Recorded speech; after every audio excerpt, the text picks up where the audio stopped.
Hello जी, क्या हाल चाल। सब बढ़िया। तो मूव करते हैं इस क्वेश्चन की तरफ। ज़रा देखिए, ध्यान दीजिए। जब बिफोर वाचिंग दिस वीडियो आप इसको पहले पॉज करें, फिर खुद से ट्राई करें, तब इसको देखें, तभी इस वीडियो को देखने का कोई फ़ायदा है। अदरवाइज सिर्फ डायरेक्ट आप कर रहे हो तो बहुत कम ही फ़ायदा मिलेगा आपको। ठीक है, if you want to learn, try out yourself first. ठीक है जी। तो ये सही अप्रोच होता है। सबसे पहले खुद से करें, उसके बाद नहीं आया लेकिन हम देख तो लिए, एक बार अंदर मैप क्रिएट हो गया, हमने ये किया, ये नहीं करना था। अगर हो गया तब तो बढ़िया है, नहीं हुआ तो आपने जो जो कर रखा था, मेरा सोल्यूशन देखने के बाद आपको पता चल जाएगा कि ये नहीं करना था। लेकिन ये भी पता चल जाएगा ये जो किया था वो किस केस में करना होता है, कब नहीं करना होता है। ठीक है जी। तो बहुत ही सही होता है अगर एक बार खुद से करे तो। चलो जी, मूव करते हैं। A beam of light converges to a point A. एक पॉइंट ए पे कन्वर्ज हो रहा है beam of light. A lens is placed in the path of convergent beam 12 centimetre point P. Actually ये गड़बड़ कर दिया है। It should be point P. It should be point P. इन्होंने टाइपिंग मिस्टेक की है। ठीक है जी।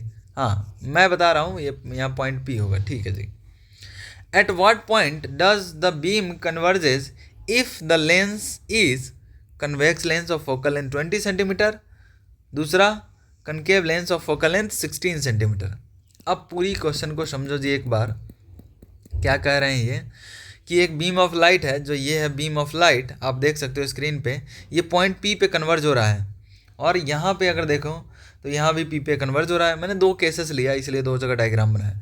एक में क्या कर रहा है कि एक में कनकेव लेंस लगा रहे हैं 12 सेंटीमीटर पे, एक में कन्वेक्स लेंस। ठीक है जी। तो ये एक कनकेव लेंस है और एक कन्वेक्स लेंस है। एक कन्वेक्स लेंस का focal length 20 centimetre as per the question, and concave lens का focal length -16 centimetre as per the question. और इसको कहाँ पे रख रहे हैं? 12 centimetre from the point P in between the convergent ray. ठीक है जी। तो इसको चलो जी, इसको पुट करते हैं इसमें। अब यहाँ से ज़रा देखते हैं।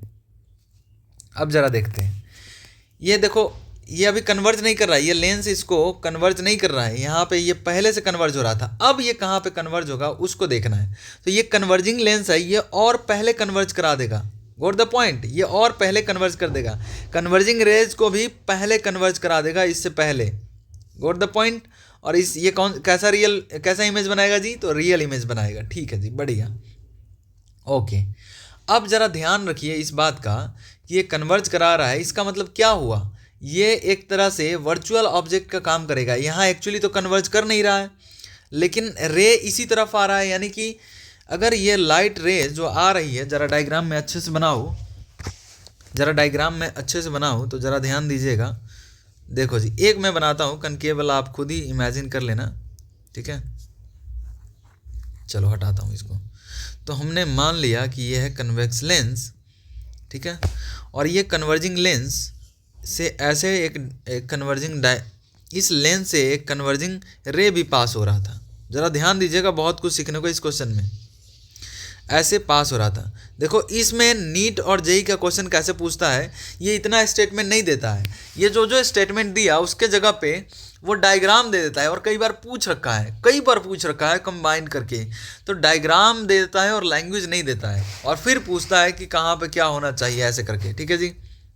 ये कन्वर्जिंग रे है जो कि यहाँ पे कन्वर्ज करता, लेकिन ये लेंस की वजह से ये और कन्वर्ज हो जाएगा, डेविएट हो जाएगा टूवर्ड द प्रिंसिपल एक्सिस, और यहाँ पे मिलेगा। तो यहाँ पे देखो, ये है इंसिडेंट रे, और इंसिडेंट रे इधर तो कहीं नहीं मिल रहा है पीछे, तो कहाँ पे मिल रहा है? यहाँ पे। तो ये हो गया हमारा वर्चुअल ऑब्जेक्ट, और ये हो गया हमारा real image. Got the point? समझे कि नहीं समझे जी? हाँ। तो वर्चुअल ऑब्जेक्ट का डिस्टेंस कितना है जी? ये दे रखा है 12 सेंटीमीटर। ये पॉइंट पी था। ठीक है जी, थोड़ा सा जूम कर लो, अगर नहीं दिख रहा है तो मैं ही कर देता हूँ, आप कष्ट ना करो। ठीक है जी, बढ़िया। तो ऑब्जेक्ट डिस्टेंस दे रखा है 12 सेंटीमीटर, इमेज डिस्टेंस निकल जाएगा। फोकल लेंथ दे रखा है इसमें क्वेश्चन में 20 सेंटीमीटर। तो अब तो आपको आता है 1/v - 1/u = 1/f लगा दो।